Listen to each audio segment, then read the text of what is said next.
forget, I need school supplies. And I need victuals for my critters. And I need victuals for you critters.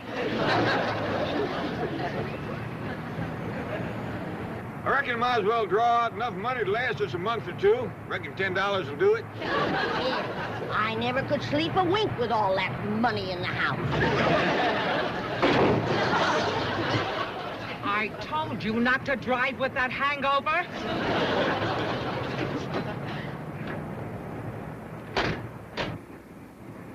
Anybody hurt? I don't think so. Well, no harm done, huh, kid?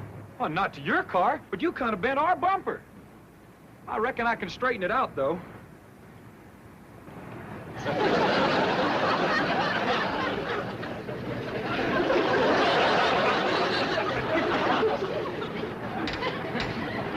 Attaboy. You going in the bank, old-timer? Yes, sir. I was planning to. Well, come with me. They know me here. Maybe I can do you some good. I hope you'll forgive my stupid husband.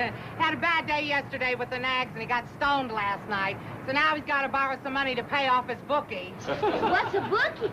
A little rat called Sam the Collector. Oh, Jim could only stay away from the horses. Your husband likes horses, does he? Loves them, especially losers. Jed says a man who likes animals can't be all bad. Here comes Uncle Jed, Granny. Well, let's be on our way. Bye, ma'am. Glad there was no harm done. So am I.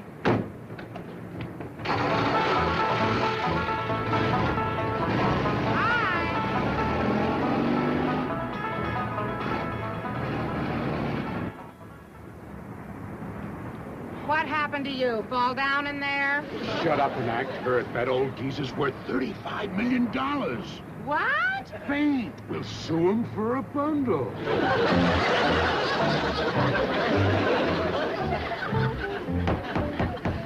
Case of Johnson versus Clampetts. Are the plaintiffs ready? We are, Your Honor. Are the defendants ready? Mr. Clampetts, Yes, sir. please rise when addressing the court. Yes, sir, your courtship. Your Honor. Oh, just call me Jed. Mr. Clampetts, let me warn you that any attempt at humor will be dealt with severely. You're being sued for $100,000. Do you consider that funny? No, sir. Very well. Are you represented by counsel? Am I what? By who? You have an attorney. A lawyer. Oh, no, sir. I see. You're appearing in pro per. You any objections? No, Your Honor. Well, hearing no objection, I'll permit your defense. Well, thank you, sir. For the plaintiffs will make his opening statement. Thank you, Your Honor. Although my clients, the Johnsons, are really in no condition to appear today, I have persuaded them to come to court so that Your Honor can see the carnage wreaked by this criminally careless family of hoodlums. Oh, excuse me, young feller, but our name ain't Hoodlum, it's Clampett. That's all except Granny, she's a Moses, and Jethro, he's a Bodine. He's my cousin Pearl's boy. Pearl's back home right now with Jethro and his sister trying to get her married. She's 18 and still single. That is enough. That's the way my cousin Pearl feels. A girl passes 18 and her chances of getting a husband. Mr. Clampetts, will you please be quiet? Now, I'm going to excuse this outburst because apparently you're unfamiliar with court procedure. However, one more infraction and I will hold you in contempt. You be seated. Proceed, counsel. As I was saying, Your Honor, I have prevailed upon my clients to appear today, although at the cost of great personal suffering to themselves. Bailiff, if you please.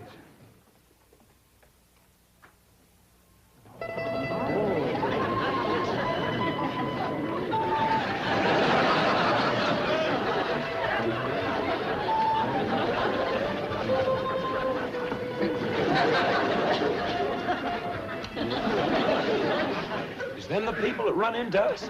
It sure is. What you reckon happened to them? Something terrible by the looks of them. Let's go see, can we comfort them? Your Honor, protect my clients from these ruffians. Man, you got a terrible memory for names. We's Clampetts, except for Granny and Jethro. Mr. Clampett, I declare you in contempt of this court. And I'm going to give you a fine of $100. Well, thank you, but I didn't do nothing to earn no $100. The fine of $100 is suspended. Now, please, take your seats.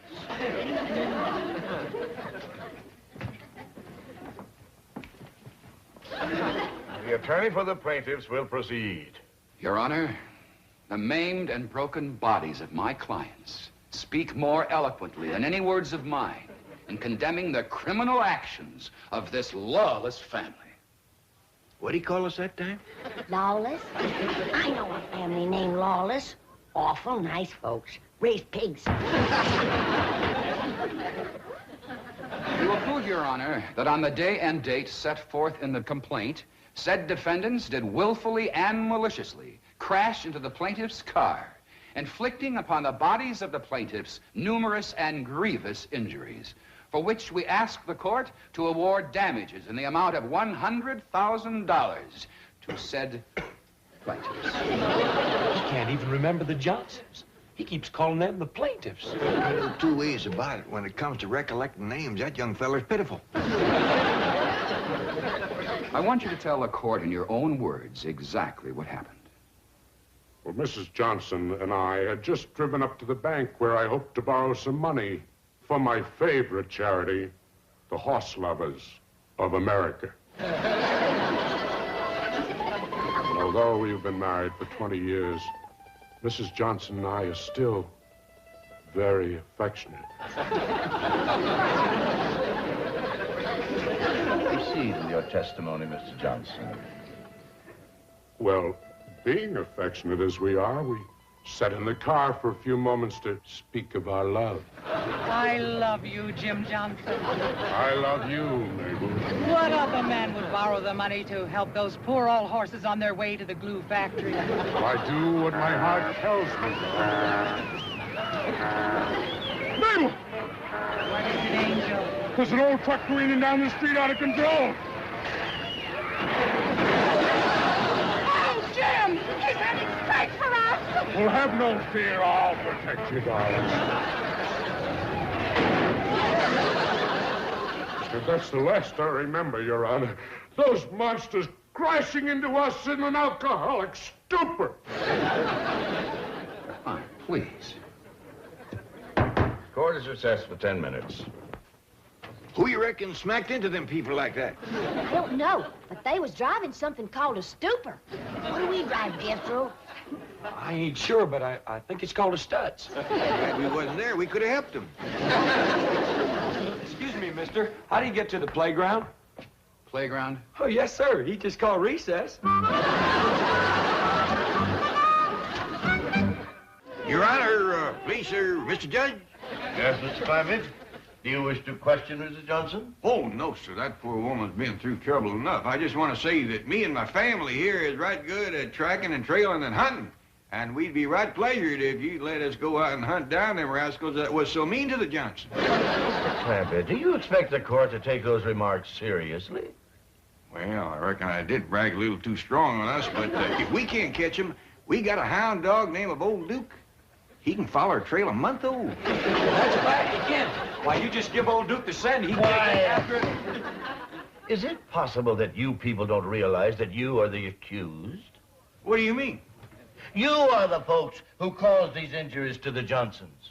Us? Who says so? They do. That's a dad-blame lie. Wait, horses even fight. Bailiff, restrain these people. What do you mean? We're straight No, you want to die.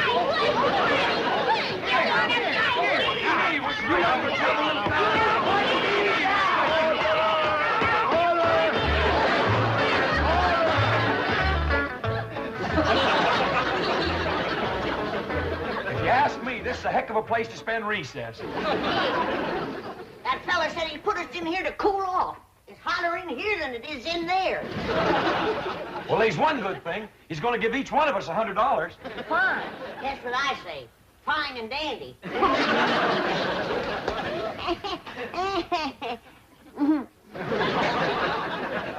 dead. You look like you're counting hairs on a hog's back. What you studying on? I'm studying on this whole situation, Granny. Why would the Johnsons haul off and say we'd done something that we didn't? Well, maybe they's fibbing to get the money. Maybe they's text. I agree with Ellie. Way I got it figured, that accident they had knocked their memories loose. I coulda. The way they's bandaged up, they must have took some awful hard knocks. Granny, supposing you make some poultices for the Johnsons, then that'll draw the hurt out of their heads and they'll be able to remember what smashed into them. I'll do it, kid. And I'll whop up a great big dose of retchweed tonic. There ain't nothing like retchweed to get you thinking straight. All right, folks. Judge adjourned court till after lunch. And then he wants you all back in that courtroom on your very best behavior. He said he'd suspend your $100 fines. There he goes, spending our money again.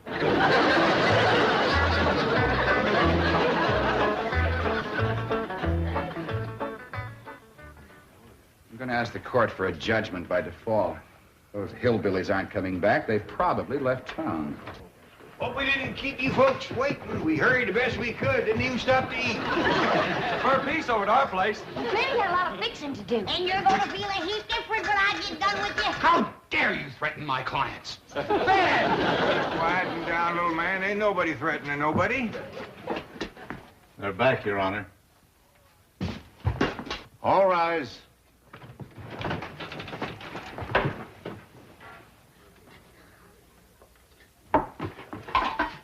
You can uncover the grits, but keep the lid on the baked pasta. Well, how about the chitlins? They're just as good cold. They sure is, Granny. Smells good, don't it, Judge? We'd be right pleasure to have you join us. Everybody, we got plenty. Thank you. That is very nice of you. Oh, not at all. You realize how long you've kept this court waiting? Yeah, I'm sorry about that, Judge, but we done the best we could. Granny was working like a whirlwind, baking possum, cooking grits, making tonic, and fixing poultices. I am not interested in what Granny has been doing. I wouldn't rile her up if I was you, Judge. Not on an empty stomach. Granny gets right ornery when she ain't eat all day. I am also not interested in her dietary idiosyncrasies. Bailiff, remove that food from this courtroom. Hold on. We's hungry. That's your own fault for being late. I wouldn't say too much about being late if I was you. This is the second time today you've come in here in your nightgown.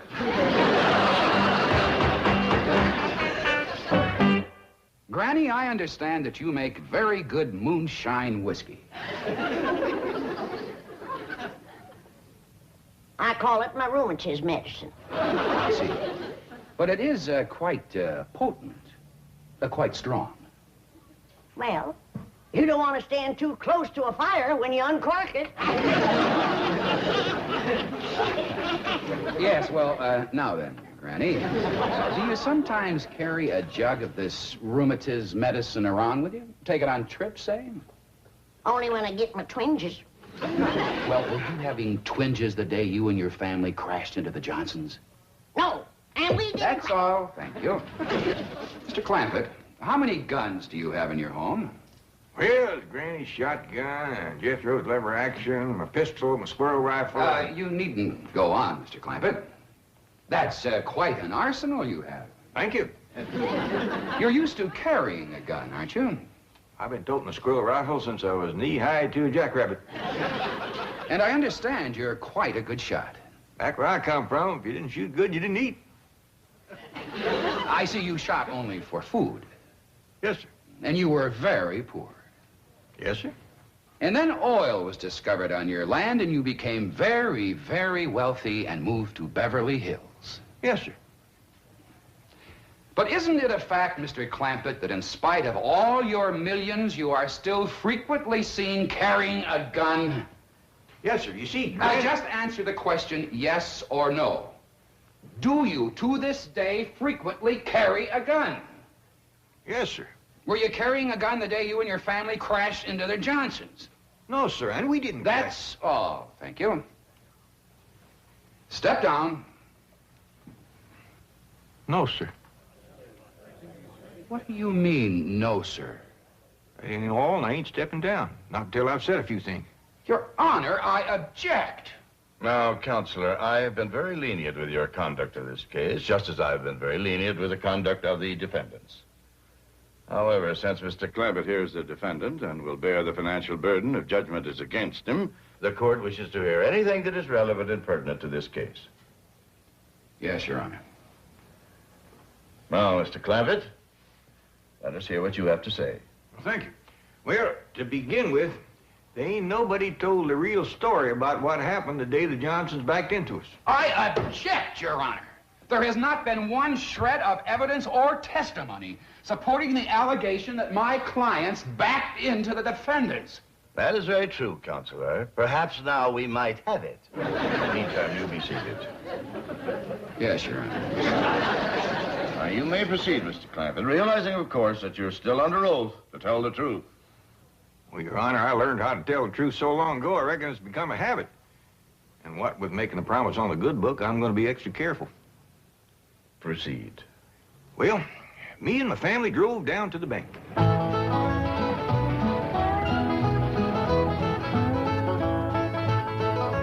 And then we drove on home, and that's the last we seen of the Johnsons till somebody come to the house and told us to come down here to the courtroom. You may cross-examine. Well, that's quite a story you told, Mr. Clampett. Very simple and very sweet. Just the truth, like I promised. You're innocent of all these charges against you, aren't you? You've nothing to hide. That's right. Then why, Mr. Clampett, did you not answer the summons and complaint served upon you by the county marshal? Summons and complaint? That is right, complaint.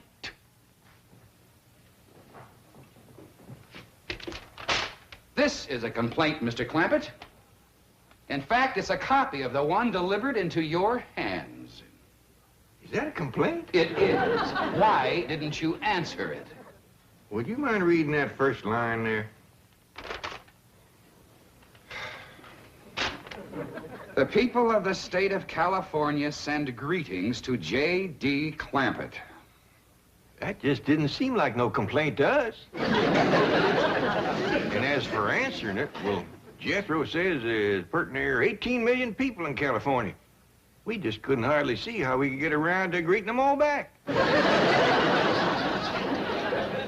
Any further questions? Not right now, Your Honor. Court will recess for 30 minutes, after which we'll hear final argument.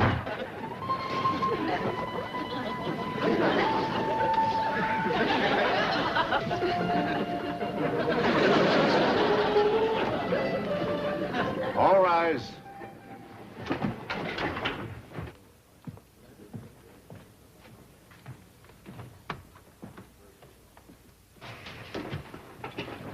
Counsel for the plaintiffs ready for his final summation? Yes, Your Honor. Your Honor, sir, Mr. Judge, could I say something that might save us all a lot of time? You any objections? No, Your Honor. Proceed, Mr. Clampett. Well, sir, if it's all right with you, I'd like to go ahead and give that $100,000 to the Johnsons. Do you admit the claims made by the Johnsons? Well, no, sir, it don't. But he deserves the money, and I can afford to give it to him more if he needs it. Would you mind telling the court why you think he deserves it?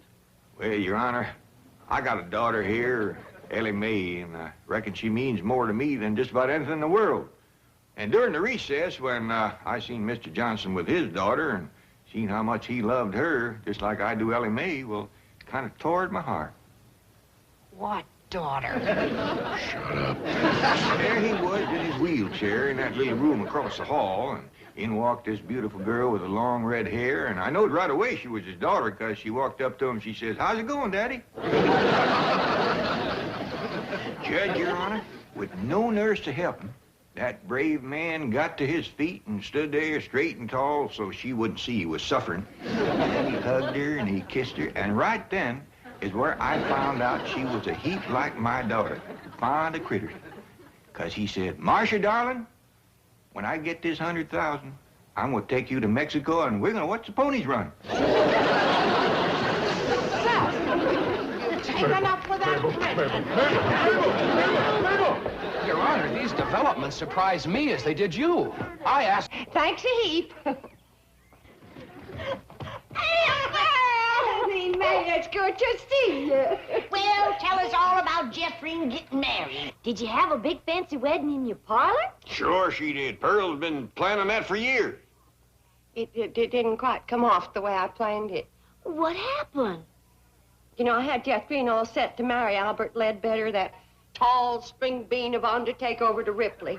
Good, steady fella, Al. Best undertaker in the whole county. Only undertakers in the county. Nice feller, too. Oh, Granny, I wish you could have seen the way he decorated my parlor. Well, you couldn't walk for the flowers.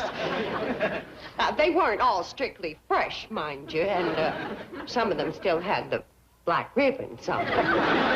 Oh, flowers is flowers. Al never was one to waste nothing. Well, what happened, Aunt Pearl? Didn't Cousin Jethrine marry up with Undertaker?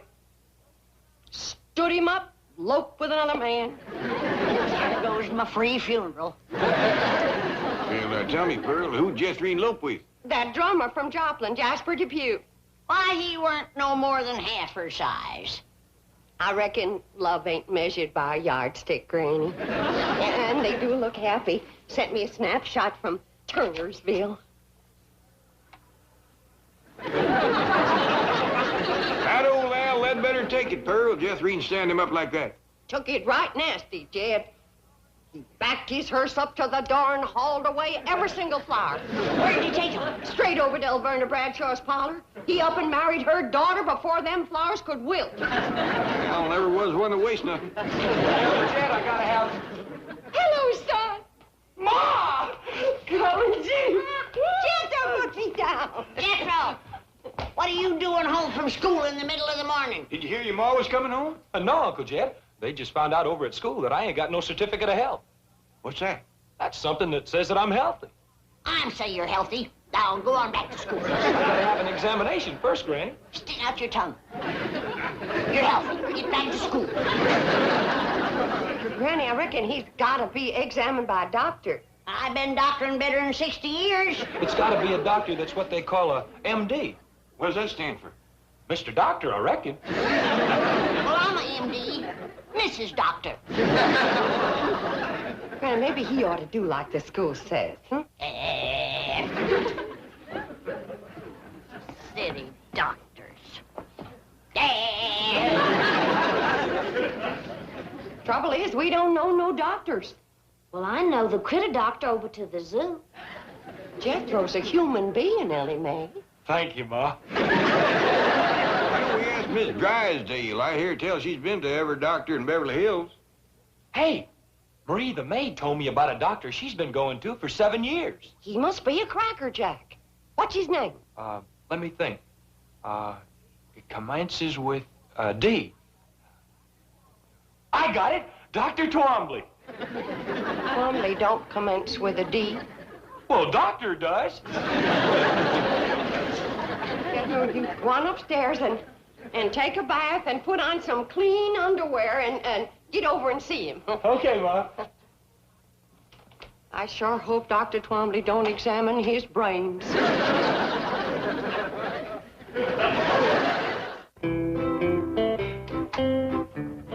Doctor, this is Jethro Bodine. Howdy. How are you, Jethro? Make yourself comfortable on the couch, right here. Thank you.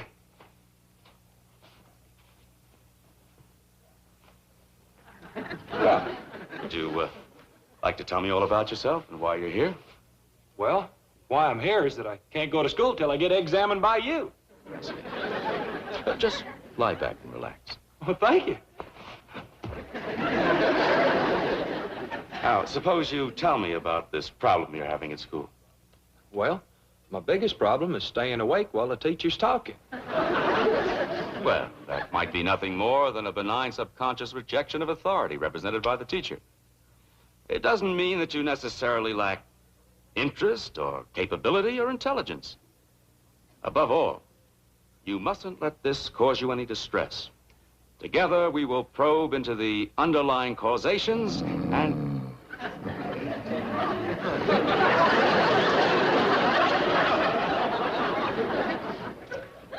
so good to feel needed.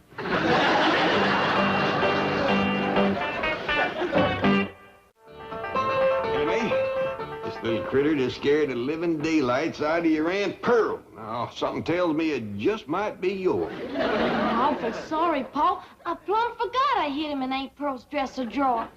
He just loves to get in betwixt clothes and snooze. Give me a terrible start, Ellie. I thought it was a fur muffin. Started to stick my hand in and he bit right down on it. Oh, I let out a yell, I can tell you. I heard you clean down to the cement pond. You're yodeling better than ever. Granny, I reckon a ornery critter like this ought to be outside instead of in the house scaring folks. Oh, leave her, stagehead. I'm commencing to like her yodeling. Oh, Granny. Has anybody heard anything of Jethro? He's been at that doctor for a good spell now. Ah, rest easy, Pearl. There's a lot of boy that examine. Now, Jethro, during your few waking moments, you have managed to tell me that your mother's a widow. Oh, yes, sir. I'd like you to tell me all about your mother. I'm very interested in her. Don't blame you. She's pretty. That's fine. Now then, Jethro, what's your relationship to your mother? I'm her son. Yes, I know that. But how do you feel about her? Do you like her? Oh, I sure do. She's a dandy, huh? Does she ever give you hostile emotions or aggressive tendencies? Well, she would if I asked her for 'em.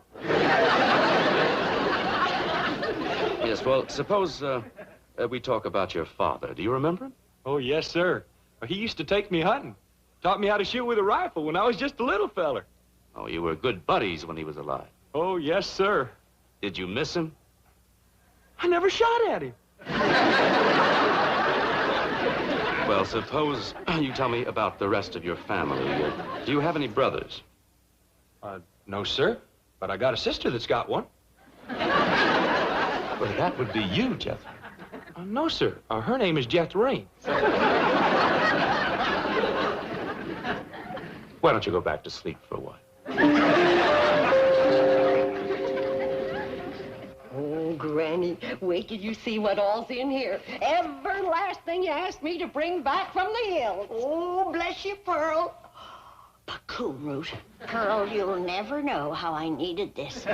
When you simmer this in slippery elm tea, it is first rate for chills and fever. Dried crawdad tails. Big rascals, too. When they is ground up to powder. You can't beat it for easing headaches, curing warts, and seasoning sauerkraut. Catfish whiskers. Oh. Salt water. Oh. Dogwood bark. And the skins from 3 full-grown newts caught at midnight under a full moon. You ain't gonna believe this, but you just can't buy these in Beverly Hills. That's a fact, Pearl. Jethro drove me up to 5 big department stores out here, and not one of them had a newt skin. When it comes to charms and potions, you might just as well not commence unless you got the midnight moonlight caught, fully grown newt. Pearl, did you do all this gathering yourself? Oh, no, not yet. I had company, especially for the midnight moonlight newt hunt. Anybody I know? Oh, 3 of the most marriageable men in the hills. Well, that'd be Jack Cantrell, Widower Lloyd, and Old Man Casey. Oh, he ain't so old. I declare, I had to watch out more for him than the newts. I'm surprised you didn't get married while you was back home, Pearl. Oh, I had plenty of chances, Granny, but I got sport living out here. So I'm gonna hold out for one of them good-looking, snappy-dressing, money-spending Beverly Hills fellas. Ma. Well, what'd the doctor say? Are you well? Are you healthy? I never did find out. But when that Dr. Twombly heard that you was my ma, that's all he talked about from then on. Talking about me? He must ask a dozen questions about you. But, Jethro, I don't even know the man. Well, he sure knows about you. He'd like you to come to his office to see him. When? Well, he says the sooner the better. And he's a good looker, too. Bet you Mrs. Drysdale told him about me. I'll hurry and put on my star-bought hair and my society dress. Jethro, this Dr. Twombly, a pretty nice fella? Yes, sir. But he's awful nosy, though. Never stops asking questions. Shows he's interested. But there's one thing about him I ain't gonna like. He's a messy writer. Yeah? Yes, sir. You know how Ma's always fussing at me for spilling ink in my writing book? Yeah? Well, he showed me one of his books, and Uncle Jed, it's the biggest mess of ink blots you ever saw. Mrs. Bodine, how nice to see you. I'm Dr. Twombly. Bonjour, s'il vous plaît, I'm sure. You obviously are a more sophisticated woman than I was led to believe. Merci, n'est-ce pas? Excuse me.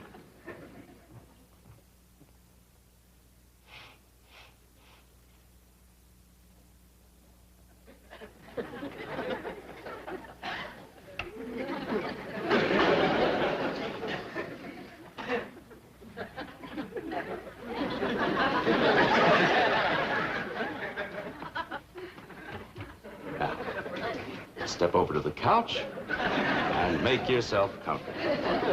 Oh, sit down. Sit down.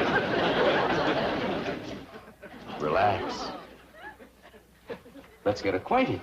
You get the wrong idea just because I talk French. Bodine, you don't. You bet I don't. Here you are, Doctor. And I postponed your golf date until 3. Thank you. Dr. Twombly? Yes, but I'm busy right now. I'm sorry, you cannot see the doctor without an appointment. I wouldn't count on that, ma'am, and might be a good idea for you to leave the room. Who are you? Name's Jed Clampett, blood cousin to Pearl Bodine. Good. It's all right, nurse. Mr. Clampett, I'm glad to see you. Before I shake your hand, maybe I better speak my piece. By all means. Sit down. I'd rather stay on thanks, and I'll get right to the point. Back where I come from, we don't take kindly to anybody trifling with our female kinfolks. But, Mr. Clampett, I take into account that this is a big city, and your ways are probably different than ours.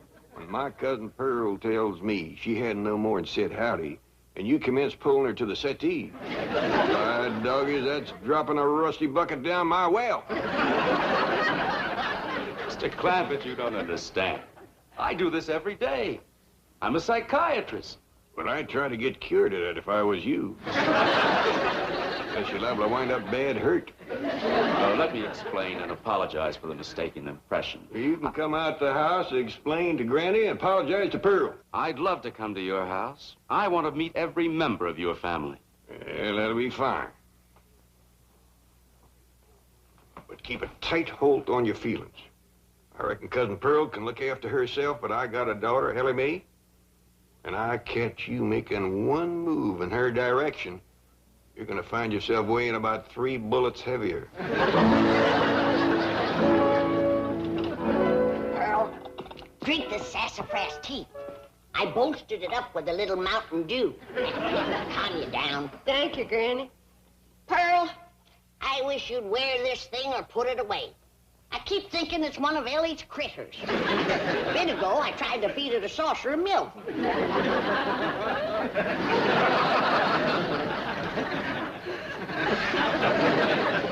Pearl?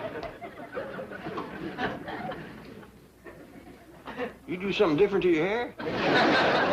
Well, Pearl, Jethro and me brung that Dr. Twombly home here so he could apologize to you. Oh, I got it.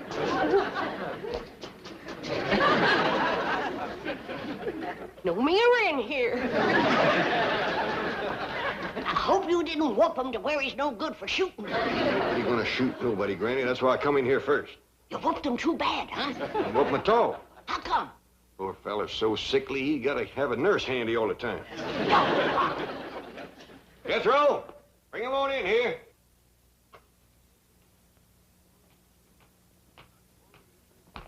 Dr. Twombly, this here's Granny. I'm pleased to meet you, Granny. He don't look too sickly to whoop. You want me to whoop him, Granny? You go look for some chores. What, for instance? Put some air in the truck tire. They won't hold no more air, Uncle Jed. Well, then let some out and then put some in. I never get to do anything I want to do. Somebody's always saying, do this, do that, put air in, take air out. I don't know. Granny, where's Ellie? She's out back running a new Jaguar around the yard. Well, I'll go fetch her. I reckon you You'll be safe with him. Sit down, Doctor. Thank you. So, you call yourself a doctor, do you? Well, I do hold several degrees. All right, Doctor.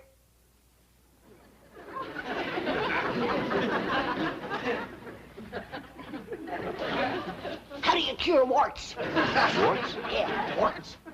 Well, dermatology isn't my field, but I assume electrodesiccation is still the preferred method. Oh, is there a newer method? Stump water and lime, mixed with ground up crawdad tails, daubed on with the leg bone of a buzzard, just before the moon comes up.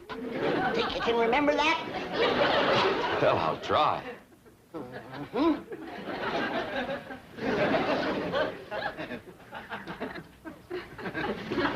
How do you cure quinsy? Quinsy? Tonsillitis. No, that wouldn't cure it. It's an inflammation of the pharyngeal area. I don't care what you call it, that wouldn't cure quinsy.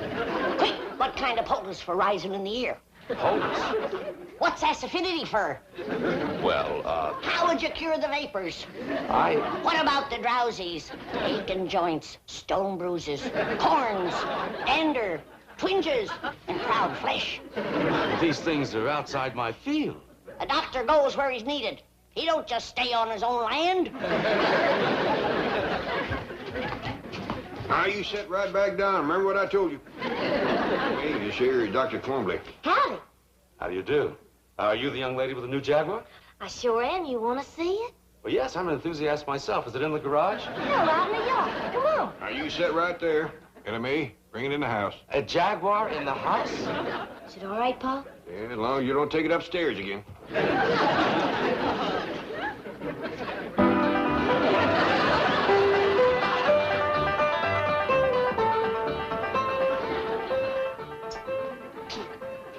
Bonjour again, Doctor. Oh, Mrs. Bodine, I am so sorry my actions in the office were misconstrued.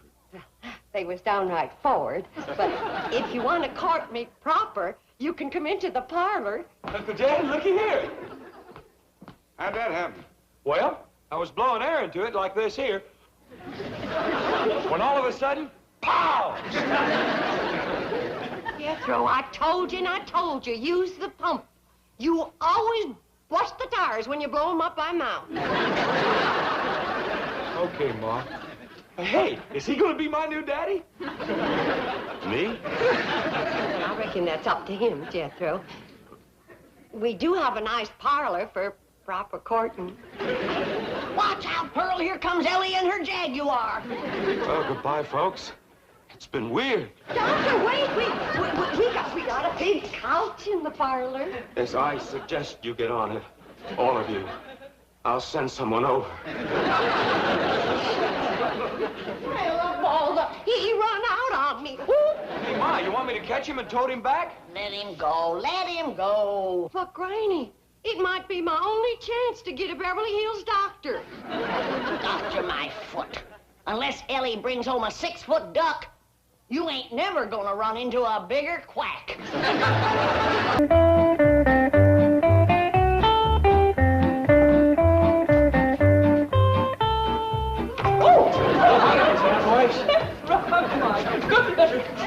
Oh, I'm sorry you got all tangled up in the rope. Well, I am rather helpless.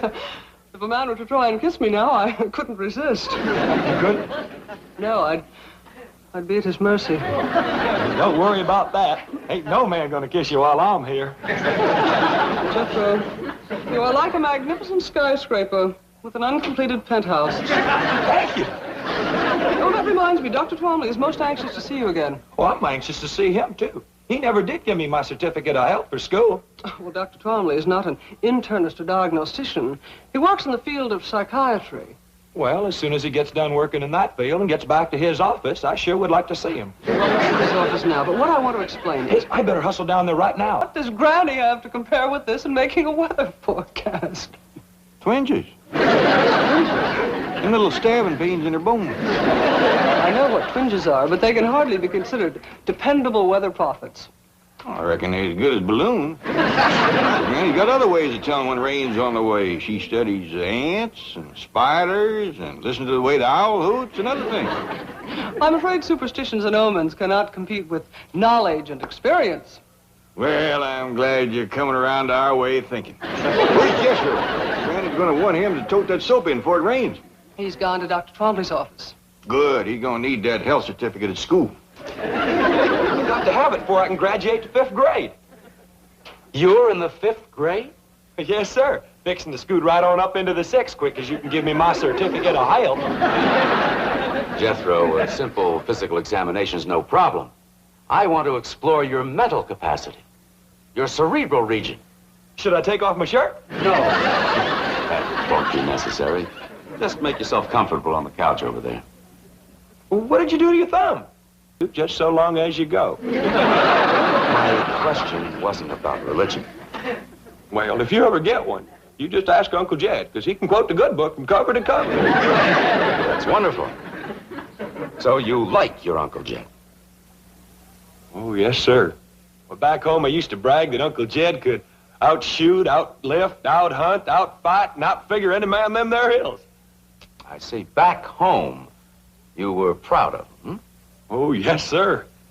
But now that you're in Beverly Hills, surrounded by well-educated, well-dressed, sophisticated, important, and successful men, you still brag about him? No, sir, I don't. Uh-huh. Why not? Uncle Jed says it's sinful to shame these puny little city fellers.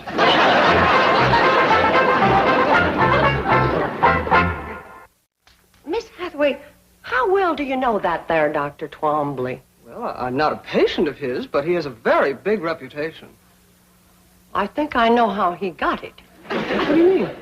I wasn't in his office for 2 minutes, and he tried to lure me to his couch. Well, he does that with everybody. He's a psychiatrist. Yeah, he admitted that to me, and I told him he ought to try to get himself cured. Psychiatry is what he practices. Well, he ain't going to practice on Pearl. Now then, Jethro, as I've already explained, sometimes we have hostilities and aggressions which are so deeply hidden from our conscious mind that they reveal themselves only in our dreams.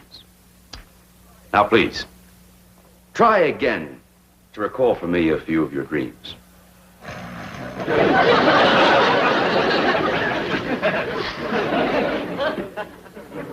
Jethro. I want you to tell me about your dreams.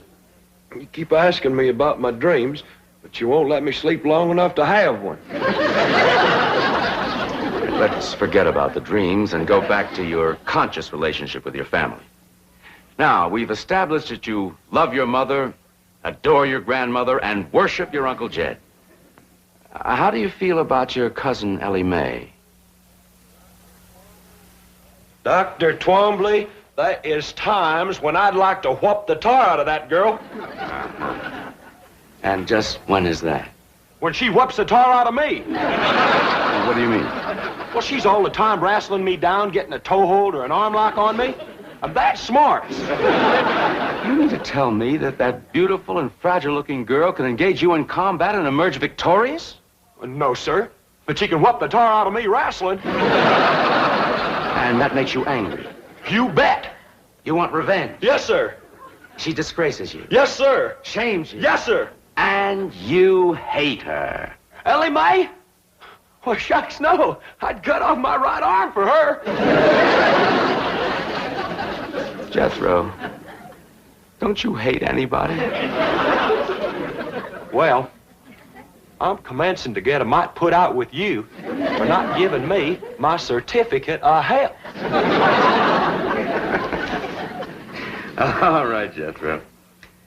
You take this note to Dr. Wilson across the hall, and he'll give you your certificate for school. Thank you.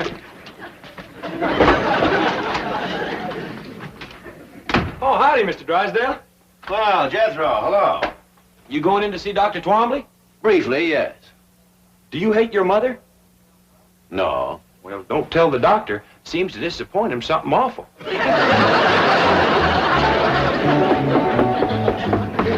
Come in. Hello, Gene. Oh, Milburn. Oh, biting nails again? Your wife was scheduled for this hour. Yes, I know. She just called me from the beauty parlor. She's running a little late there and felt she needed that more than this. And I have to agree. Your wife's doing fine. She's greatly improved. Oh, really? You know, it's hard to believe that once she was worse than she is now. Oh, I'm greatly indebted to both of you for putting me in contact with that wonderful Clampett family. Fascinating, aren't they? Remarkable. Jethro is the most uncomplicated teenager I've ever met. Well, the whole family's uncomplicated. Happy as hogs in a mud waller. You are close to them. I'm proud of it.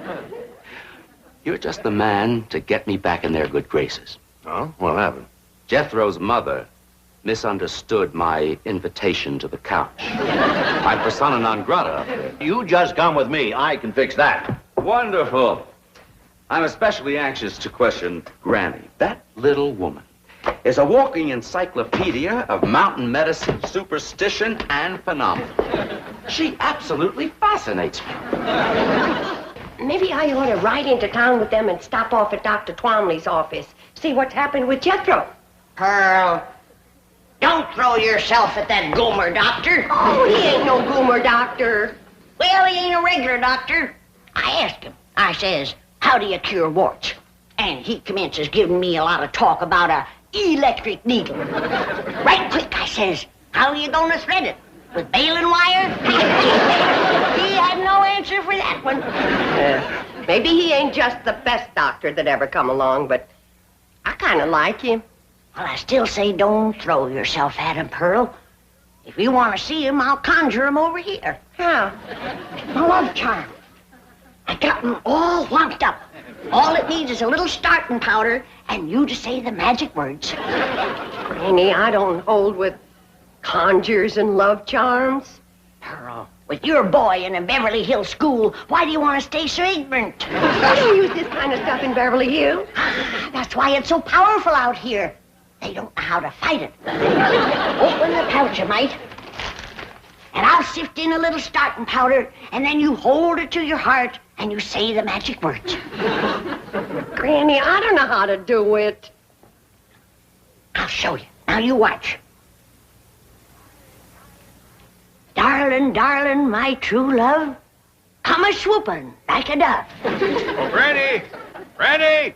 There's somebody here to see you. Granny, I couldn't wait to see you again. Great comes and gnats. I conjured them for myself. Get away from me, yes, Pearl, you want, not me. Toads and buzzards, bats so mean, switch the spell to Pearl Bodine. Stay away from me. You stay away from me. Stay away from me. You stay away from me.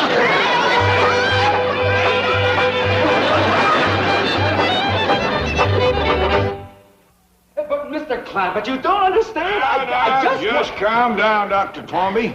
Over here and sit on the sofa while you get a grip on yourself. Well, I'll be getting back to the bank, Gene. I see you're in good hands. No, Milburn, wait.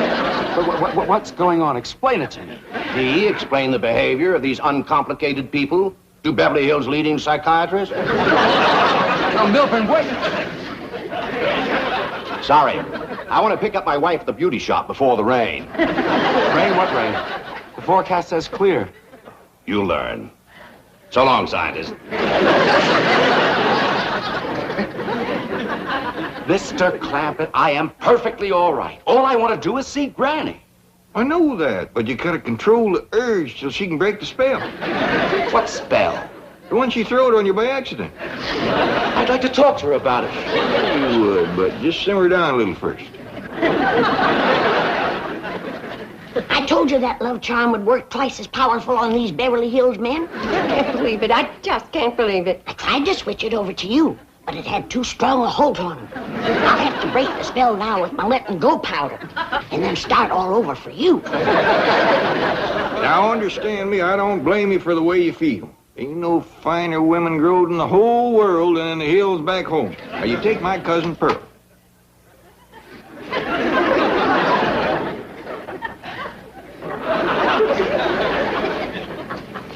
Powder, powder, white as snow, make the spell of love let go. The spell is broke, Jed. You can let him go now. Oh, Granny, wait, what did you do to me? Come back. I want to talk to you. Granny, please. Granny, looks like the spell ain't broken. Never seen a man held so tight in the grip of love. You gotta remember, this feller's a psychiatrist to start with.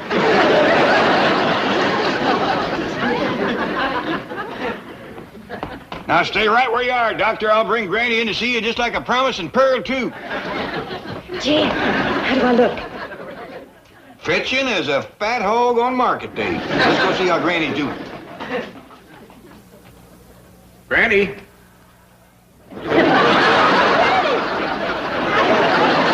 Dogger, you'd scare away vultures. I do appreciate this, Granny. Me too. Come on. I'm glad to get shit of the rascal. Why, they must be 30, 40 years difference in our ages. At least. I'm not about to get mixed up in one of them May and December courtships. Here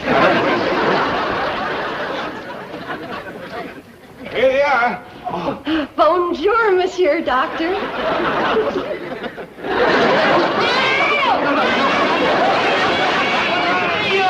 You didn't let... I never got... you didn't let... Pearl, I never see a spell to beat this one. I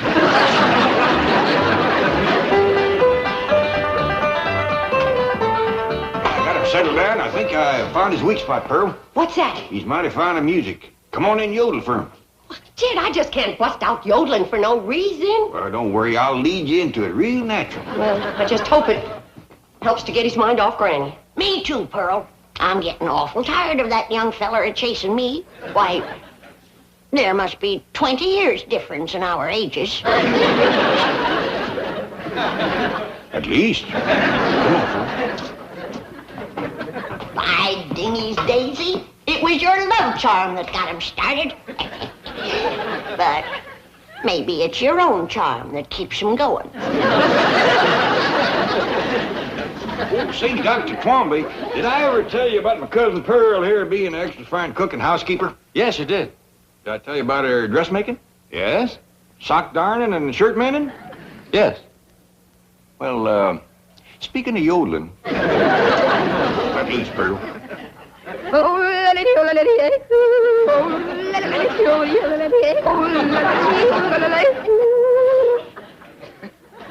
Ever hear anything like that, Doctor? Never. You got any requests?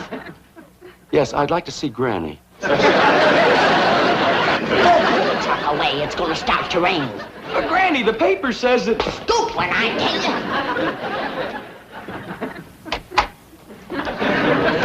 Did I hear Jeff?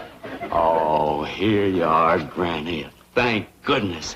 At last, maybe we can be alone together for a little while. I've got so much to talk to you about. Before we begin, I want to remind you that I ain't no spring chicken. I couldn't care less. I'm glad you're the age you are. Well, you ain't exactly just hatched out of the egg yourself. So much the better. Gives us more in common. Well, as long as you got your eyes wide open, let's go into the parlor. No, wait. I've got a better idea. We'll only be interrupted in there. My car's out front. We'll go for a drive. We can talk much better that way. Is that your car out front with no top on it? Yes, I always take the top off this time of the year. Well, we can't go driving because it's going to start to rain. No, it isn't. No, I say it is. But I heard the news on the way over. The weather forecast is for clear skies. What time is it? A little before 3.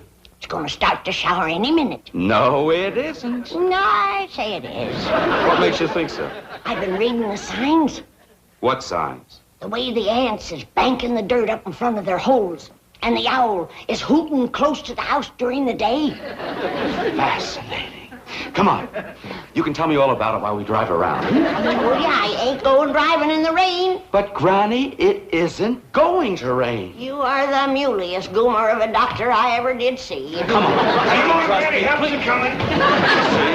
I knew this would happen if we stayed here. Leave him be, Jed. We's old enough to know what we's doing. Besides, he's got to get his car under cover before the rain hits. It isn't going to rain. Now, look, let me show you. Look! Did you ever see such a clear blue sky, such a... What's that black thing? cloud. My doggy, Granny, you hit it right on the nose. Oh, my God!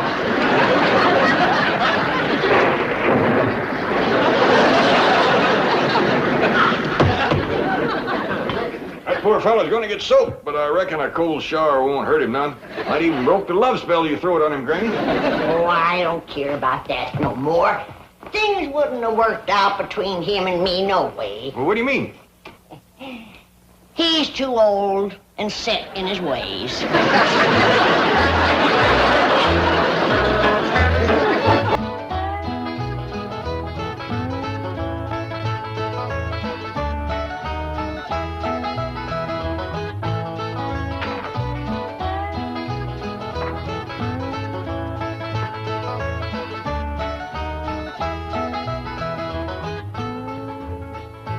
Granny, Jethro said you want him a Benny Rooster for something. I sure do, Ellie. I just heard that Jane Hathaway is sick of bed, and I want to cook her up a nice big pot of chicken broth. Oh, that's not... Granny, you ain't fixing to cook Earl. Oh, of course not, Ellie. But I figured you could turn him loose in the neighborhood, and he just might bring home a plump little hen. Good-looking little fella here, Earl. Oh, Granny, I don't reckon Earl wants you to cook none of his sweethearts neither. Well, maybe you're right. Just turn him loose outside. And if a chicken hawk shows up, Jethro can bag him. They make awful good broth if you simmer them long enough. Jethro tells me Miss Jane is ill and you're fixing the doctor for her. That's right, Jed. Trouble is, I don't know for sure just what she's got. What she told you, Jethro? She's got something called sick benefits. Sick benefits? Yes, sir. Well, I called her apartment this morning to find out could she come to supper tonight. And she says, I'm sick in bed, Jethro. And I says, well, Granny will come on over and doctor you. And she says, well, you tell Granny there's already a doctor on the way because I got sick benefits. I bet it's something like a sick headache or maybe a sick stomach. I reckon it's worse than that, Ellie, because this is catching. Is that a fact? Yes, sir. Miss Jane says pretty near everybody that works down at the bank has got sick benefits. That's because they don't wear ass-affinity bags. Seems to me like Mr. Drysdale got himself a heap of trouble down to the bank. Is Mr. Drysdale sick too, Jethro? No, I asked Miss Jane that. And she says the executives, that's the higher-ups, like the vice presidents, they don't have sick benefits. Probably because they eat better and they get more rest. And they wear ass-affinity bags around their neck. Well, I reckon we all ought to pitch in and help Mr. Drysdale. He must be mighty short-handed down to the bank. Well, I can help count the money. Arithmetic is my best study in school. I'm up to 12 times 12 now. Well, how much is 12 times 12, Jethro? Wait a minute. Okay, now hold up 2 fingers. Okay. 12 times 1 is 12. 12 times 2 is 24. 12 times 3 is 36. Now, never mind, Jethro. We's all right proud of you, but right now we all better hurry down to the bank, see how we can help Mr. Drysdale. Come on, everybody.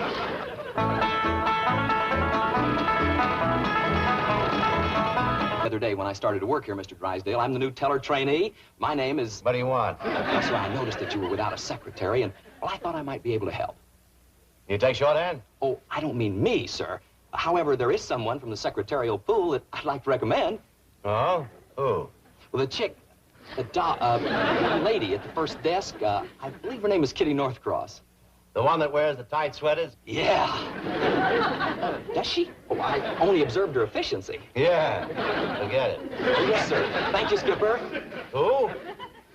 Well, sir, I just got out of the Navy, and I like to consider this bank my new ship, and you my new captain. And I'm proud to be aboard, sir, because I know that your genius will pilot this ship of finance through the reefs of adversity and the stormy seas of competition until we drop anchor in the harbor of success. Bilgewater. Aye, aye, sir. Thank you, sir.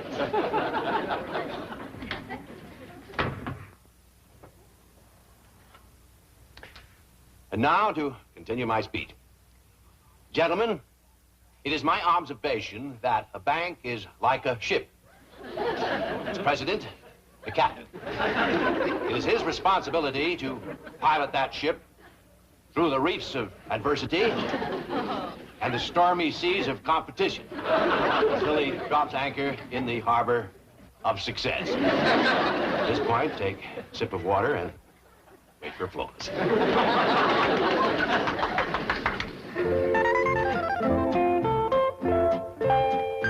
Oh, good, Ellie, you're all ready.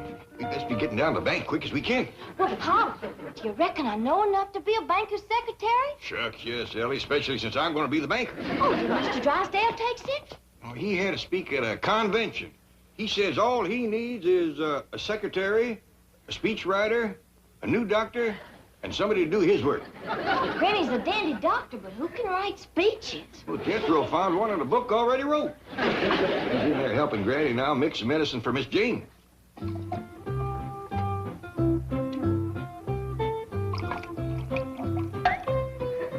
Now my secret yarb.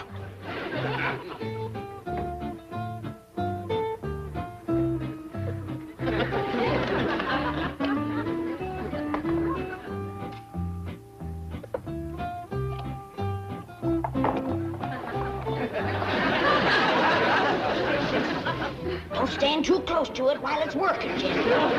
That'll cure Miss Jane, huh, Granny? It'll cure anything. I gave it to a sick horse one morning. That afternoon, he won a race. You doctored a racehorse? No, a plow horse. He never raced before. Ready, Jethro? Pa says let's get it going.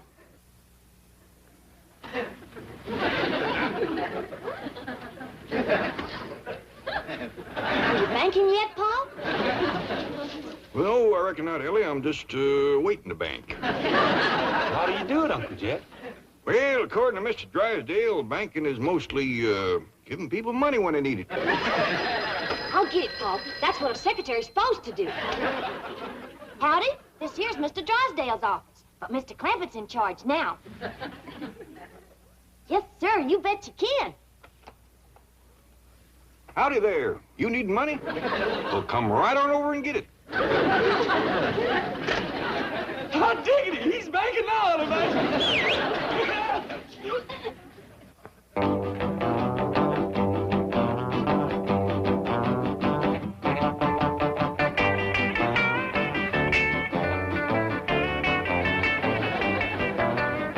Come in, Northcross. Gee, Mr. Billington. Just call me Bob, doll. Was this going to be my new office? Bob Doll? Could be, honey. I've been speaking to Milburn about you. Milburn? The president, baby, the president. Oh, Mr. Drysdale. Had a girl, oink. Oink? Just a term of affection, doll. It means I'm a hog about you. Oh, that's cute. I think. Swell. Now, listen, about tonight, this apartment where you live, can you cook there? Well, I don't know. I've never tried. You got a stove? I think so. Well, how about a can opener? Oh, I know we've got one of those. I used it the other night to open a bottle of wave set when we did our hair. Mother and me. Your mother lives with you? No, I live with her. Swell. Rescuing the Army of American citizens from the Dunkirk of financial difficulty. Let us take them aboard. That's enough, Jethro. No wonder Mr. Drysdale needed himself a speechwriter. That's pitiful. I didn't understand it. Me neither. Now a banker. Well, I reckon I'd best get out to Miss Hathaway's desk. I ain't sure I know what to do. Well, just watch others, Ellie, and do like them. That's the way we learn. Yes, sir, Pop. Now, listen, honey, is your mother going to be home tonight? Aha, we're going to set our hair again. Well, hello there. Hello there. Well, she's sitting at my desk. Get lost, honey, huh? But Bob, Mr. Billington. Oh, Mr. Billington. Wait, in the vault. Well, what about tonight? Can I tell Mom you're coming by? Not tonight, honey. I don't need my hair set.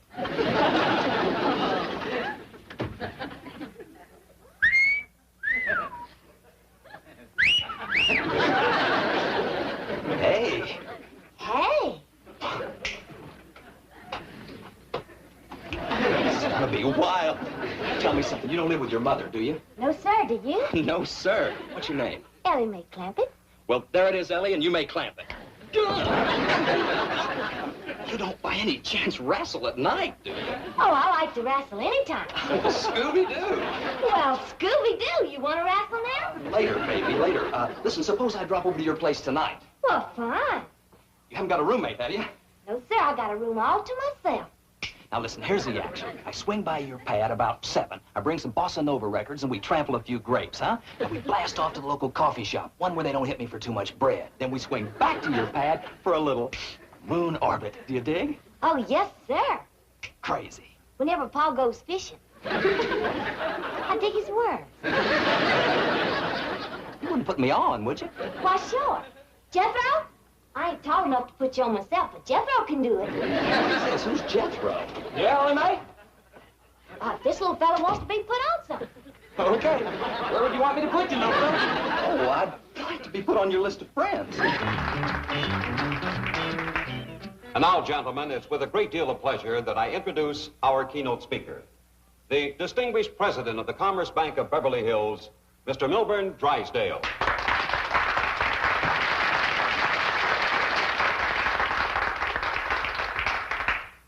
Fellow bankers, 7 years ago, our fathers brought forth upon this continent a new nation.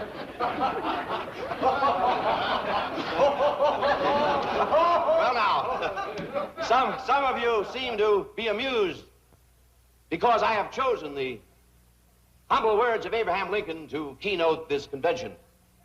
But those of you who understand banking at its highest level will understand the significance of these words as I say, conceived in liberty and dedicated to the proposition that all men are created equal.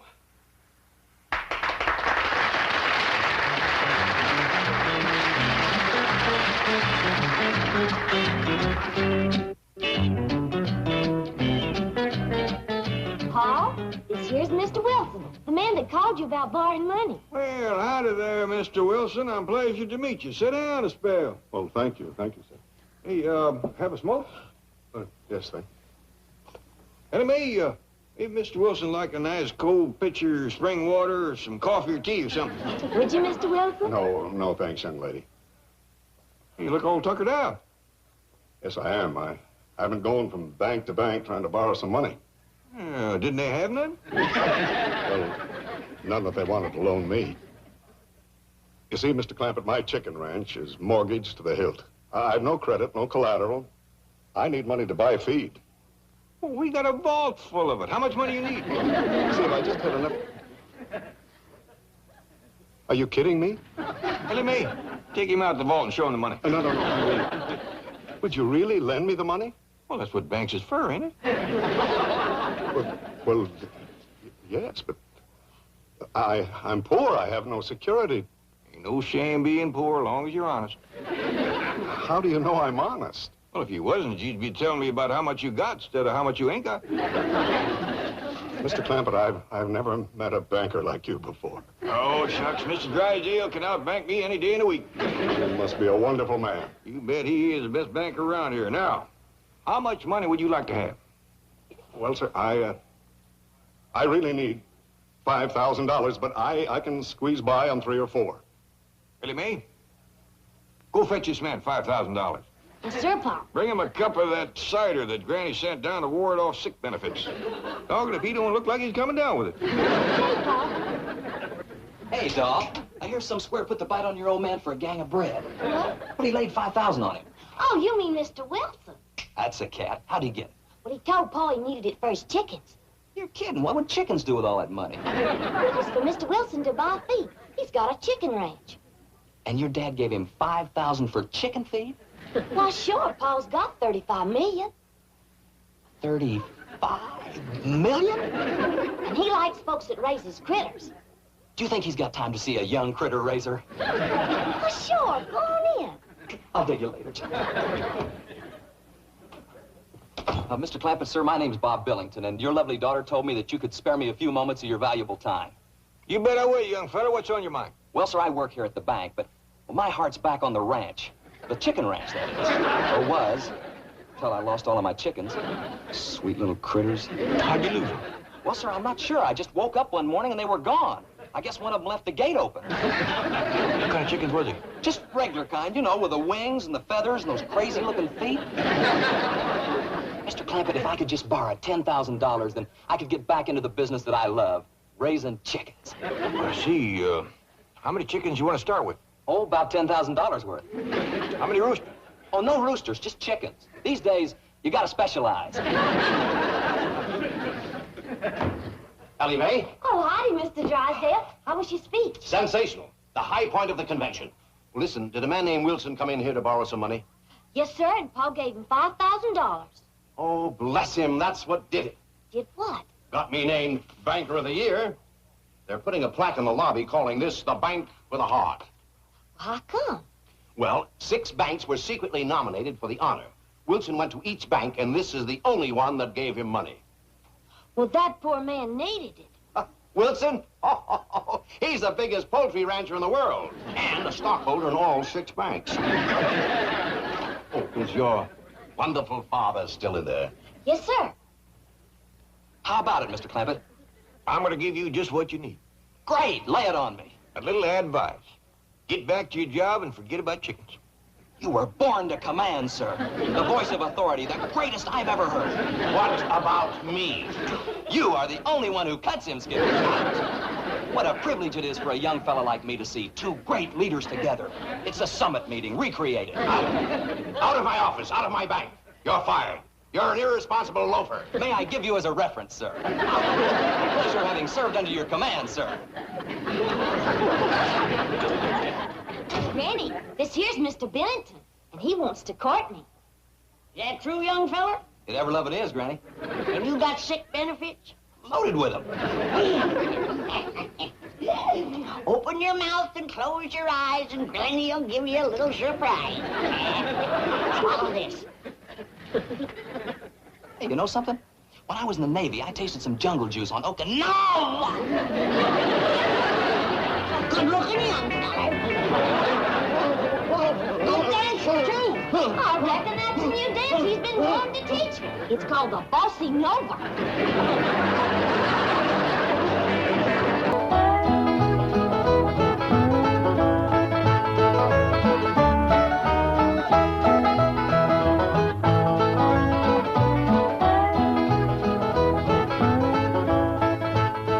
Granny, you out here? I'm over here, Jed.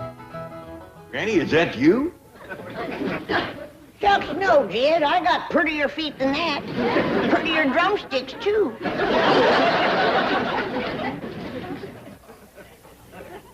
Well, them is them fancy towels Mr. Drysdale give us. Yeah, he says they're beach towels, but we use them right here. Granny, we got company coming, and I reckon you'd like to get some victuals going. Who's coming? Well, one of them rich, high society Beverly Hills fellows named of Armstrong Doozer McHugh III. The third what? Third Armstrong Doozer McHugh, I reckon. You mean to tell me that them McHughes named all 3 of their young'uns the same name? I reckon that's it. Well, it's none of my business. But dogged if I can see where Armstrong Doozer is such a good name. Yeah, kind of confusing, too. I reckon that's why they call him first, second, and third. How'll this feller get acquainted with us? Well, he ain't yet. Jethro invited him over here to meet us, but between you and me, I think it's Ellie Mae he wants to meet. Yeah, Jethro's always bragging about his pretty cousin. I told her there's a fella coming over to meet her, and she promised to put on her prettiest dress. Well, when that Armstrong Doozer gets a look at Ellie, he's gonna forget what number he is. Huh? Over here, Ellie. Ellie Mae Clampett, there is a fella coming to see you. Well, what's wrong, Pa? I put on my prettiest dress. Ellie Mae, look at your feet. Ain't got no shoes on. Well, I'll go put them on. Come back, Ellie Mae. I just can't think of no quicker way to kill a romance than to meet a feller toting a skunk in yard.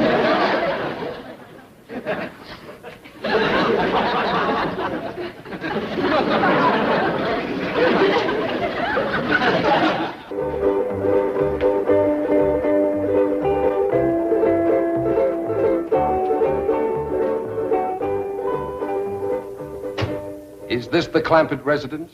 Yes, sir. Thank you. He's older than I figured. And wearing a uniform. Jethro didn't see he was in the Army. It's all right, Jed. It's Confederate grade. Well, howdy there. I'm Jed Clampett. This here is Granny, and I reckon you must be Armstrong Doozer McHugh III. Oh, no, sir. The second? No, ma'am. That explains him being older. He's the first. Jethro Armstrong's here. Sir, you don't understand. Excuse me.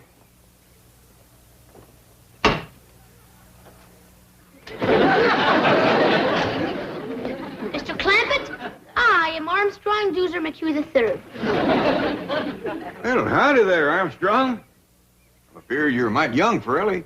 Sir, I'm here to play with Jethro. We're classmates in the 5th grade. Granny, shake hands with Armstrong Doozer McHugh III. Howdy, third. I am delighted to make your acquaintance. Mighty big spread of years between the first and the third. It appears to me the second would be just about right for Ellie. Miss Jethro! Oh, please, sir, please. Master Armstrong is very delicate. Jethro won't hurt me. He's my friend. But you might get a nosebleed at that altitude. Master Armstrong is under the care of several specialists. He's very sickly. Wilkins, please. Last week we had nurses around the clock. Even got a sick clock. Master Armstrong, please. You're not to get excited. Would you like a tranquilizer? No. Come on, everybody. Let's go in the house. I got some victuals cooking. One moment, please. I must go in the house before Master Armstrong. I'm sorry about Wilkins, but he has his orders.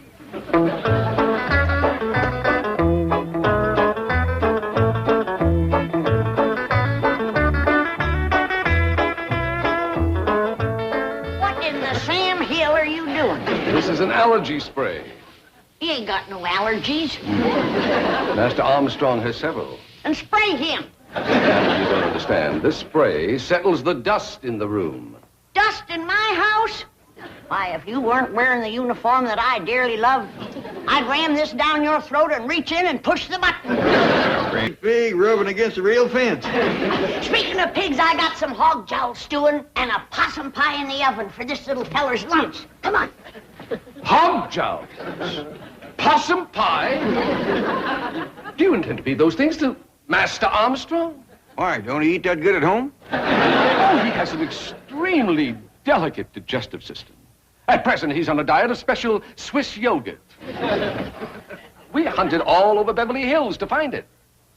Jethro, get out your rifle and hunt down one of them Swiss yogurts. Okay, Uncle Jed.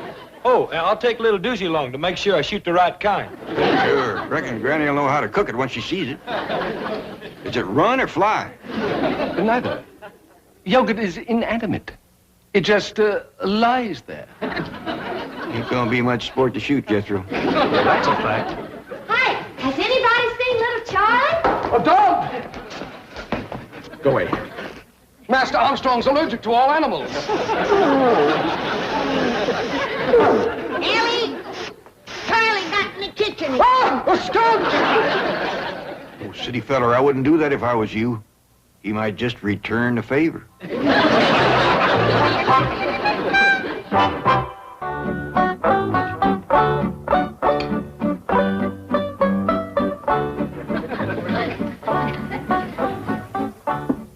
Oh, I'm sorry.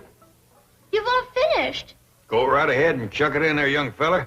Looks like you could use a little fattening up. That's a fact.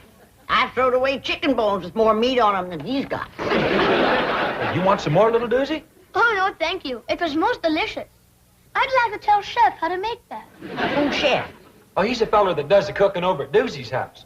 A man in the kitchen? Yeah, Granny. You ought to see him. Cooks in a great big white hat. Well, the first thing to tell him to do is to get rid of the hat and do his cooking in a pot. Well, how come your ma don't do the cooking, little Doozy? Who? Your ma. Oh, Mother. I don't believe she knows where the kitchen is. On her rare visits home, I've never seen her there. Visits home? My mother and father spend most of their time traveling.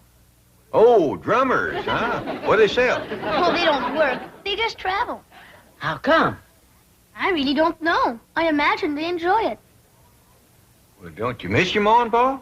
Oh, they write to me regularly. Every month or two. I have a marvelous collection of foreign stamps. And they always telephone me on my birthday. That's right, friendly of them.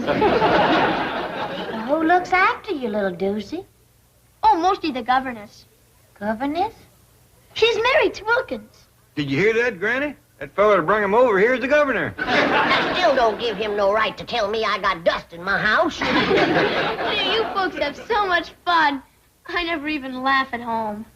Well, little feller, anytime you feel like busting out laughing, you come right on over. Excuse me. Come on, little doozy. You promised to help me with my homework. He's the smartest kid in school. Oh, I'd rather be able to swim and climb trees like you. Well, you help me with history, and I'll teach you to swim and tree climb.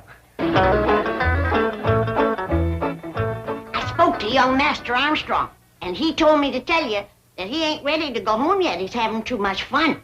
He's not permitted to have fun. It's bad for his blood pressure. Well, I'll tell him when he comes down out of the top of that tree. He's in the tree? Say, that little rascal can climb like a squirrel. Soon as his hands get toughened up, he'll be as good as Ellie Mae. I insist upon taking him home immediately. I told you, he don't want to go home yet. That makes no difference. He's going. Hold on a minute. I don't want to tangle with no soldier in the Confederate grade. This is not a Confederate uniform. Now remove your hand and lead me to Master Armstrong. And if I don't? I'll have to take him by force. Is that a fact? Like Grant took Richmond. What did you say? I shall take him like Grant took Richmond. That's what I thought you said.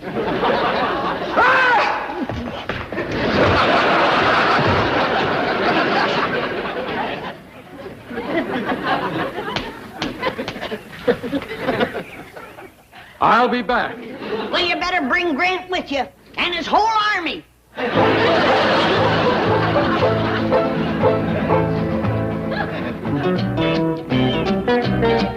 Swim. But Jethro, I don't know how to swim. Oh, don't let that worry you, little doozy. We can learn anybody.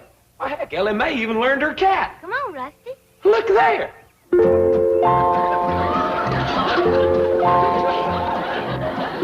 Come on, Rusty.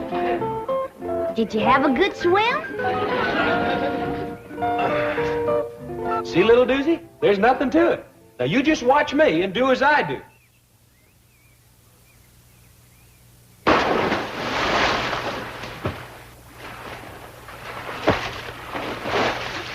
Come on, little doozy.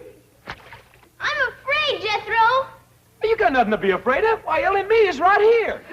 And Rusty, too. I'll do it if Big Jethro commands me to. Big Jethro says dive in and swim.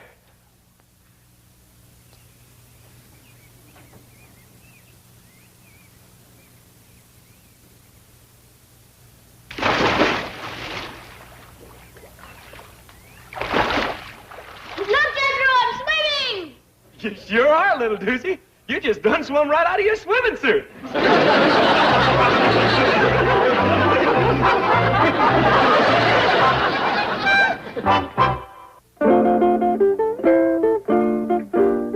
Nice and soft here so nobody won't get hurt none. Can you really teach me to defend myself against those big bullies at school? You betcha. Now come at me like you're fixing to hurt me. I really ought to learn you on someone bigger than myself. Mr. Poolman? Yes, Miss Clampett? Would you help us out for a minute, please? Why, certainly. What can I do for you? Well, I'm trying to learn this here young fella how to protect himself. Now, you come at me like you're fixing to hurt me. Oh, I don't think I'd better. I was in the Marines, you know, and they taught us some pretty rough tactics.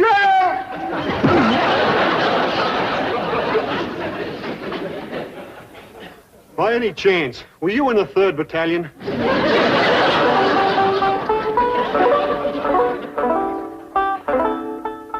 Try that, little doozy. It works! I'll tell you what you can do. You whittle yourself a whole bunch of these, different sizes, time together side by each. You can play a real tune. But I don't have a knife, sir. Well, I'll tell you what. If you promise to handle it real careful, like I showed you, safety first, don't cut yourself, you can have this one. Gee, Thank you, Uncle Jed. You know, by rights, I ain't your Uncle Jed. Just Jethro. Oh, yes. I'm sorry, Mr. Clampett. Seeing as how you're such a good friend of Jethro's, you can call me Uncle Jed. Now remember, Third, you gotta keep your eye on the cork. When the cork starts bobbing around in the water, then you know that a fish is nosing around the bait. And then, when the cork all of a sudden ducks under the water, then you know old Mr. Fish has grabbed the bait. And you pull him out. Can I hold the line, Mrs. Granny? Sure, you might as well get the feel of it. I caught something! Oh, you couldn't have. There's nothing in there. It felt like a whale! Help me!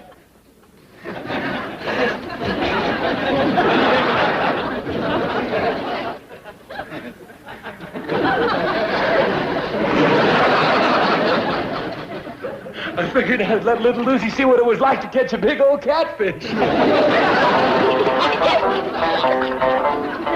hold it kind of loose this way. You bring your arm back, and just as you let it fly, you give it a little spin. You watch. Perfect ringer, Uncle Jed. Yeah. Now, you try.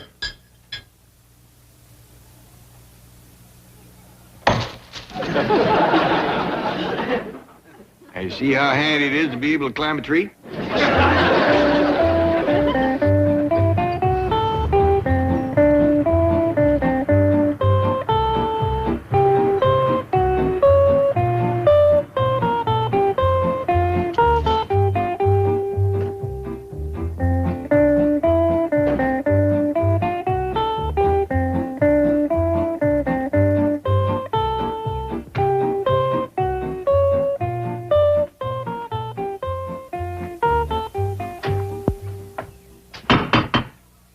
Now, be of good cheer, Wilkins. I am confident that we shall find everything here in possum pot. Apple pie order. Howdy, Mr. Drysdale. Well, Miss Jane, Mr. Wilkins, come on in. Gonna bake a tater pie to give to little Goose. And it'll taste so good his toes will curl up in his shoes. To make a tater pie, it takes a lot of possum fat. I don't think that feller chef can bake it in his hat. Greetings, Granny. Hello, Granny. Thought I told you to secede from these parts. Granny. Madam, I demand to see Master Armstrong immediately. Shh, don't wake him up. He's taking his nap. Yeah, you see, he's getting his rest. Needs it, too. Poor little feller's all tuckered out. Which bedroom is he in? Napping right out there in the sun. The sun? His skin is far too sensitive to be exposed to ultraviolet rays.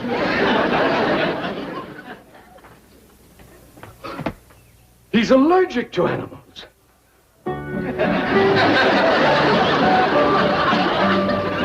Wilkins, I'm not going home. I feel fine. You're coming home and have an antiseptic bath and then spend an hour in your oxygen tent. Wilkins, I'm not going. Then I'll take you by force. You will. Like Grant took Richmond.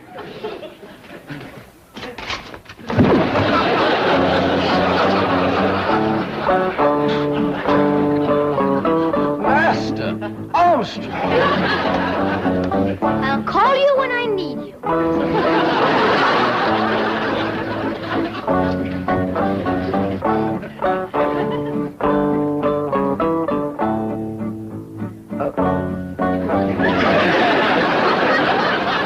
Go away. Scat. Scat. Scat. Scat. I wouldn't do that if I was... I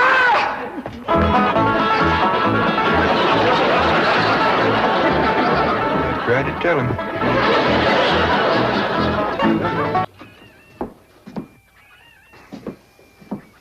Jed, you gotta do something about that young'un of yourn. How'd that happen? Fighting with a bobcat. Get hurt? I reckon so. It went limping off on 3 legs. swear I don't know what I'm gonna do about that girl. Well, the first thing to do is to get her into a dress. She's getting too big to be wearing man's duds. Looky here. She's done popped the buttons off of her shirt again. Well, Ellie Mae carries herself proud, with her shoulders throwed back. It ain't her shoulders that's popping these buttons. Fully grown up, rounded out female woman. Time she started acting like one. Well, one of these days, some boy will come along and start courting her. They came courting when she was 12. What did she do? She whopped the tar out of them. Well, it ain't fitting. Girl running around as wild as a cougar, wrestling, fighting, and hunting. She ought to be doing woman's work. Helping me with the steel. Yeah, real? I'll speak to her. Oh, that reminds me. Better go down and stomp out the fire under that mesh. Hold on now, Granny. You ain't gonna stomp out no fire like that, are you? Huh? Oh, of course not. Don't want to burn my shoes. Paul? Granny! Somebody open the door. Howdy, Paul. What you got there? Stranger? Where'd you get him? I beat him with a rock. Sure. He was skulking around down by the slough. Figured he might be a revenuer. He ain't no revenuer. Then can I keep him? Of course not. Well, I caught him. That don't matter. Well, he won't be no trouble. I could keep him out in the smokehouse. Ellie Mae, you can't keep people like they were dogs and cats. Ooh, ooh, ooh, ow, ooh, that's hard.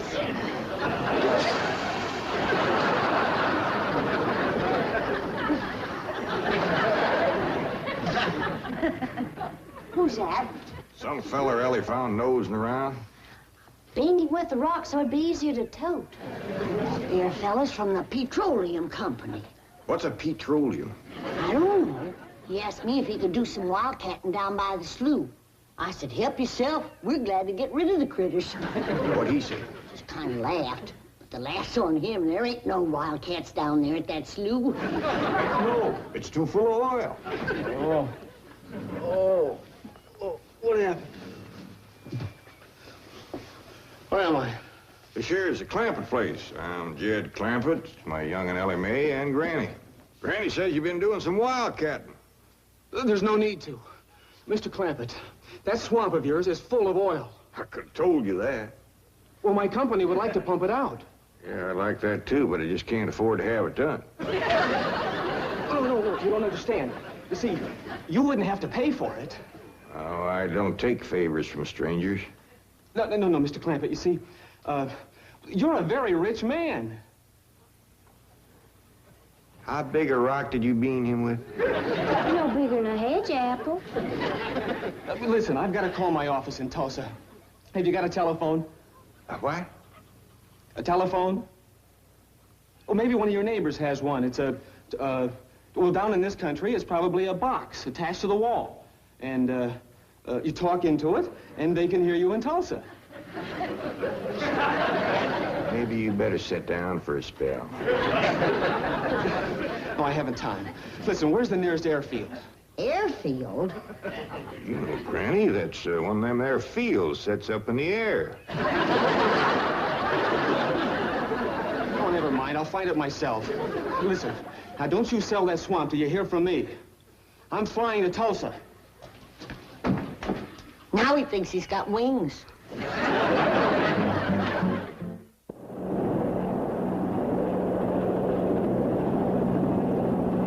There it is, Mr. Brewster. From the tests and surveys, I'd say that's going to be one of the richest pools since East Texas. News like this is bound to get out. Let's go down and get Clampett's name on a deal. Where's the gun? Where's the gun? Oh, there. What's the matter? You want to see what just flew over Blueberry Ridge? What? The dad-blamedest biggest bird you ever laid eyes on. Probably just an overrode chicken hawk. Chicken hawk, nothing. That thing could make off with a hog. Hurry up, put that gun together. No no room to land near the cabin, Mr. Brewster. It's too rocky and hilly. Then let's get the sling ready to be lowered. Well, Mr. Brewster, that might be dangerous. Hang the danger. We're going to be the first oil company down there if it kills you. Me? Don't worry. If it's safe, I'll follow you. Granny, I see it. Here it is. Land of mercy, look at that. What you doing, Granny? That thing's only got one claw, but dang if it ain't grabbed up a man. Hurry, Po, it's my stranger. Where is it? Just floor the house. I'll get it on t'other side.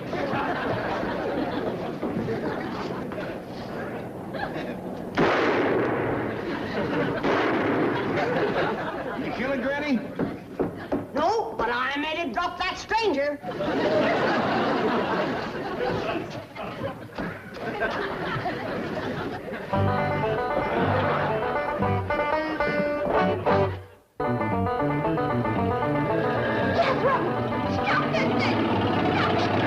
Paper here, you can see for yourself. I don't know nothing about that. Let's see here now. Saints in heaven. Granny, give me the jug. It's empty, but I'll fetch some. I'll go, Granny. Jed. Jed. You're a millionaire. A millionaire. Yeah, that's what that Brewster fella kept calling me. I didn't know just how to take it. He meant you're rich. Me? The richest man in these hills. Maybe in the whole state. Oh, Jed, you can have anything you want. Do anything you want. Go any place you want. Yeah, that's another thing he kept saying. He said he reckoned I'd be moving away from here soon. What do you think, Pearl? You think I ought to move? Jed, how can you even ask? Look around you. You're 8 miles from your nearest neighbor. You're overrun with skunks, possums, coyotes, bobcats. You use kerosene lamps for light. You cook on a wood stove, summer and winter. You're drinking homemade moonshine, washing with homemade lye soap. And your bathroom is 50 feet from the house, and you ask, should you move?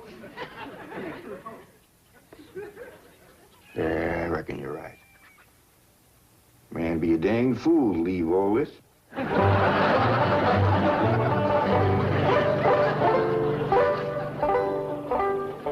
Oh, there you are, Jed. You misunderstood me. I meant you should move away. And you know where I'd go if I was you? Where? California. California? Yes, sir. Beverly Hills, California. Jed, remember the time that your pa took us to Eureka Springs to see the movie picture? Yeah. Well, the actors that make them movie pictures live in Beverly Hills. Go on. Yes, sir. Well, doggy.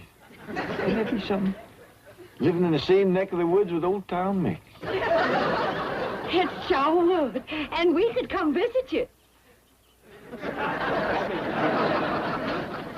was saying, Jed, folks claim California's got it all beat. Why, things grow twice as big out there. Jethro would be a whopper, wouldn't he? He could help you move. He's awful handy at lifting and toting, and he could drive you out in my truck. I tell you what, Pearl. I'm going to have to study on this. When that Brewster fella comes back, I'll ask him what he thinks. Well, your cousin is right about that, Mr. Clampett. Beverly Hills is a choice residential area, and lots of millionaires do settle there. Folks like me, huh? Well, millionaires. And movie stars, too. Oh, yes, yes. Is Tom Mix there? No, I'm afraid Mr. Mix is dead. Oh? Oh, yeah. What's the matter with me? Remember, Pearl, he got shot at the end of that picture. Well, there are plenty other movie stars, and that's where Jed wants to live. Ain't it, Jed? I do like the notion of living in the hills.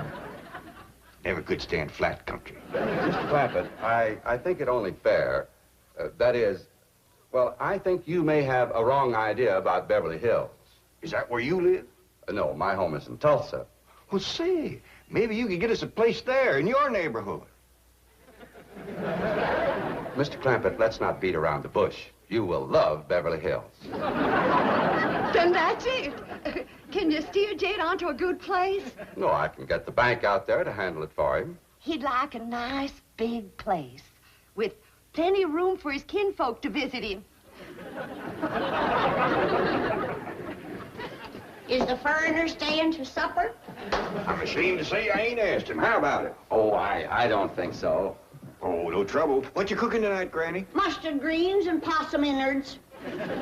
Mm-hmm. Did you hear that, Mr. Brewster? Very clearly. Want to change your mind? Not this time. Well, if you should happen to come back tomorrow, we'll be having leftovers. That's the thing about possum innards. He's just as good as second date.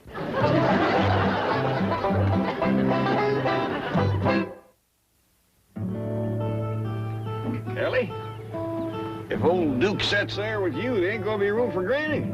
Oh, that's all right, Paul. Granny ain't gone. Who says she ain't? She says she ain't. That's right, Uncle Jed. She's just sitting on the back porch in her rocker, and she says that's as close to California as you're gonna get her. We'll see about that. Dang if I ain't got me the muliest women folk. We ain't never gonna get there.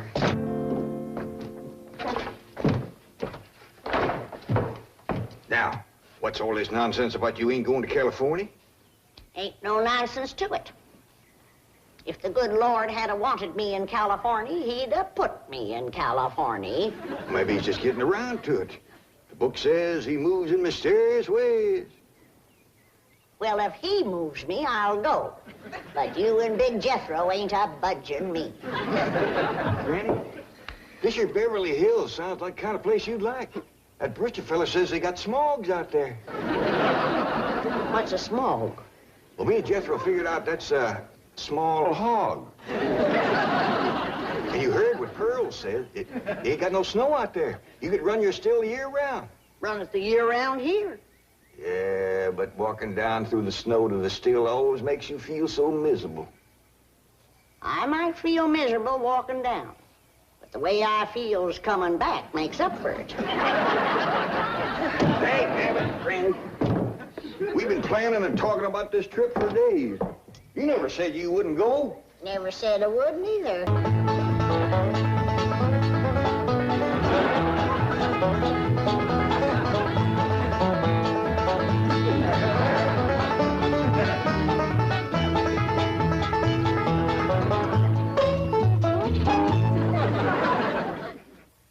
This has been a Filmways presentation.